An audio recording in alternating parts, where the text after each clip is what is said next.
More often than not, when I get a new deck, I end up shuffling them, and as I'm thinking the answer usually pops out a flyer.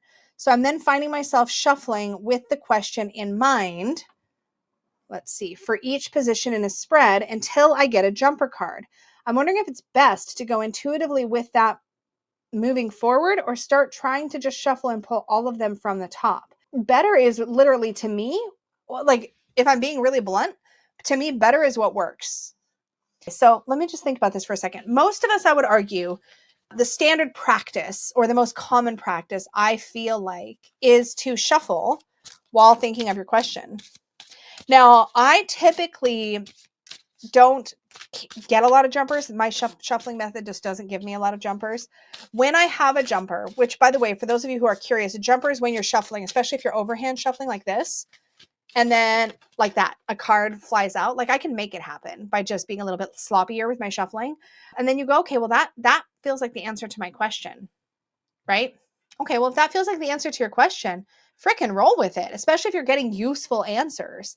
The question for me isn't so much what is the correct method as what is the method that seems to give me the useful answer. And a useful answer doesn't have to be the answer you want to hear.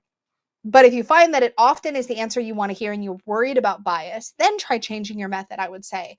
So like, let's say it's like, oh man, I really want these cards to tell me that this guy is the one. Like he's got to be the one. I need him to be the one. And you pull the Lover's card and you're like, well, I'm good. This method totally works. But then every time that's kind of happening, then you might want to consider shaking things up, trying a different method and seeing if you still get confirming answers. So I think that the answer to the question isn't which method is right or what you should or shouldn't do, is which method is effective. A lot of people really love looking for jumpers, and that feels like communication with their cards. And they're like, okay, whenever a card jumps out or seems to be sticking out funky, like this one maybe seems to be sticking out funky, you're like, okay, that's my answer, right? So I think that energetically, we typically will try to concentrate on a question while we're reading. So I don't think there's anything wrong with that. So I think it's important to just lean into what works for you without worrying so much about whether it's correct or not. I think we do get hung up on that a lot. Like, am I doing it right?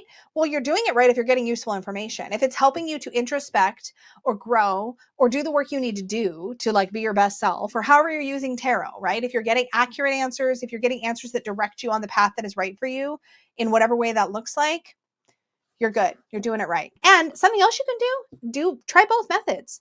Ask a question. Next time you have need of a question, ask the question, do your jumper method, and write down what the answer was. Maybe journal about it, right? And then maybe a little bit later in the day, shuffle, pull cards in an intentional way right off the top, lay them out, and answer your question that way and journal about it. And ask yourself if they felt the same, if they both were useful. For a lot of us, I think the method is less important than that we take our time with the cards that we get and really spend time with them. I hope that was helpful.